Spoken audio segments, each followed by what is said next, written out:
question is sometimes asked as to whether the events of the first Christmas actually happened as we read they did.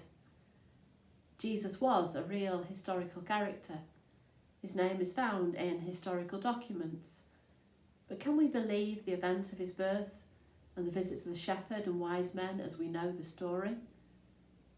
In response to such questions, I find myself imagining Mary in her later years. We know from the beginning of the book of Acts that Mary was part of the early church. It is understood that Mary went to live with John, who became like a son to her, although her other children, such as James, the brother of Jesus, were also part of the early church. So one way or another, it is highly likely that Mary, in her 50s and 60s, and maybe even into her 70s, was present, and that people surely would have asked her to tell them about what happened when Jesus was born.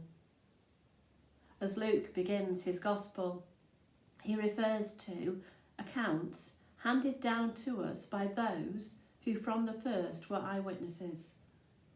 I believe that the gospel accounts which we read each year come from Mary's memory of the events.